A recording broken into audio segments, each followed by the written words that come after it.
तो इस वक्त एक बड़ी खबर अफगानिस्तान से आ रही है। अफगानिस्तान में यूक्रेन का एक विमान हाईजैक हो गया है। यूक्रेन के उप विदेश मंत्री ने विमान के हाईजैक होने का दावा किया है। दावा यह किया गया है कि यूक्रेन का विमान अपने लोगों को अफगानिस्तान से निकालने के लिए आया था।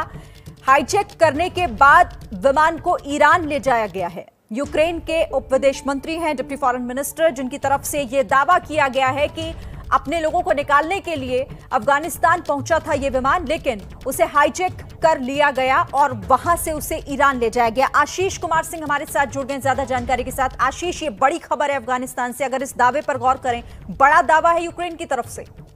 जी हाँ, बिल्कुल, और बहुत डराने वाला दावा है। ये दावा किया है उनके डिप्टी फॉरेन मिनिस्टर ने कि संडे की ये घटना है। रविवार को जब इवैक्यूएट करने के लिए ये प्लेन वहाँ पहुँचा था, तब इस विमान के अंदर 2 से 4 अनआइडेंटिफाइड मैन, जैसा कि क्लेम किया गया है, वो विमान के अंदर जबरन घुस गए थे और उसके बाद इस विमान को हाईजैक करके ईरान ले गए, जिसके बाद से लेकर अब तक लगातार यूक्रेन की सरकार निगोशिएशंस में है और ये कोशिश कर रही है कि उनको मनाया जाए, प्लेन को छुड़वाया जाए। हालांकि अभी तक किसी ने इसकी रिस्पॉन्सिबिलिटी नहीं ली है, इसलिए कंक्लूसिव तरीके से शिरीन ये नहीं कहा जा सकता कि किसने ये हाईजैकिंग की है। संभव है कि ऐसी भीड़ उमड़ी थी वहां पर लोगों की भागने के लिए, और ईरान एक ऐसा रास्ता है जहां पर कई लोगों को इवैक्यूएट करके ईरान ले जाया जा रहा है। संभव है, इस बात को भी नकारा नहीं जा सकता कि कुछ ऐसे एलिमेंट्स ने कोशिश की हो कि अपने आप को वहां बचा करके निकालने के लिए जानबूझ करके प्लेन को हाईजैक किया हो। लेकिन स्थिति जो भी हो, जैसा मैंने कहा आपको कि हाईजैक किसने किया, अभी इसको किसी ने क्लेम नहीं किया है, लेकिन ये बड़ा दावा किया गया है यूक्रेन की सरकार की तरफ से कि बीते रविवार उनके प्लेन को हाईजैक करके ईरान ले जाएगा। ठीक है आशीष, रहिए आप मेरे साथ defence expert RSN Singh sir हमारे साथ जुड़ गए। स्वागत है सर आपका एबीपी न्यूज पर। ये बड़ी खबर है और ये दावा बड़ा है यूक्रेन की तरफ से। उनका साफ कहना है कि हमारा विमान हाईजैक कर लिया गया है। आपको क्या लग रहा है? नहीं, ये जब से ये तालिबान का मसला आया है और ये जियोपॉलिटिकल जर्निंग जो हो रही है, तो ये तमाम ऐसी चीजें और आपको देखने को मिलेंगी। पूरी दुनिया में उथल पुथल है और ये कहना कि उनका बड़ा शांतिपूर्ण तरीके से और लोगों के समर्थन से ये सत्ता परिवर्तन करने की कोशिश की जा रही है, ये बिल्कुल गलत है। मुझे तो मतलब ऐसी आशंका थी कि हमारे जो कंधार वाली जो घटना हुई थी जी, वो ऐसी घटनाएं और भी बहुत होंगी। आप बस आगे आगे देखते जाइए और फिर ये दुनिया को एहसास होगा कि जिहाद का एक ये भी रूप है। ये रूप लोगों ने पहले भी देखा है, लेकिन ये तालिबान के आने के बाद उनके मनोबल में और भी एक हम उफान देख रहे हैं, जिसको अंग्रेजी में यूफोरिया देख रहे हैं, और यूफोरिया हम भारत में भी देख रहे हैं उसको। तो ये ऐसी घटनाएं हम पाकिस्तान को भी मॉनिटर कर रहे हैं।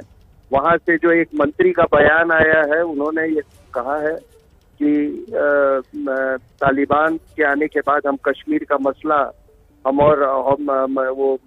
और तेजी से हम उठाएंगे। तो ये तो सारी धमकियां हैं जी। उसी का एक ये पहलू है जो आप ये यूक्रेन ये जो घटना ये कर रहे हैं, चाहे इसका जिम्मेदार कोई भी हो, इसके तार जो हैं ये काबुल में या अफगानिस्तान में जो घटनाक्रम है उसके साथ ये जुड़ा हुआ है। ठीक है सर, यानी आप कह रहे हैं कि ये तो अभी शुरुआत है और भले ही तालिबान कुछ भी कहे, लेकिन यही उसका सही रूप है। हालांकि अभी देखिए किसी तरह की कोई जिम्मेदारी नहीं ली गई है। सर शुक्रिया आपका, RSN सिंह हमारे साथ जुड़े हुए थे, हमारे साथ बातचीत करने के लिए। आप प्रणय भी हमारे साथ जुड़ गए, उनका रुख कर लेते हैं। प्रणय, आपके पास क्या इन्फॉर्मेशन है और इससे जुड़ी हुई?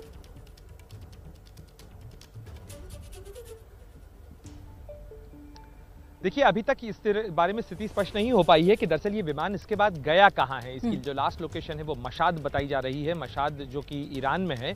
लेकिन ईरान सरकार की तरफ से न तो किसी हाईजैकिंग के बारे में इंफॉर्मेशन दी गई है, न किसी हाईजैकिंग की ईरान सरकार ने पुष्टि की है।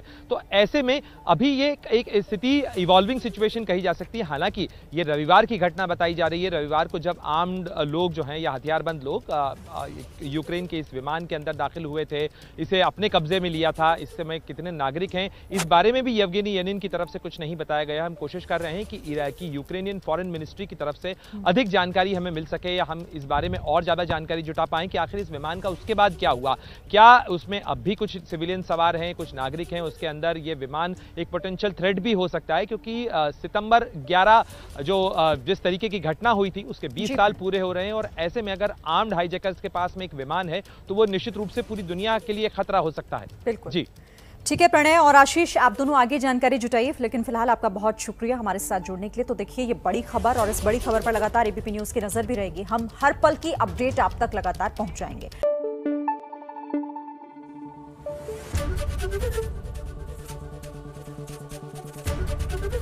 एबीपी न्यूज आपको रखे आगे।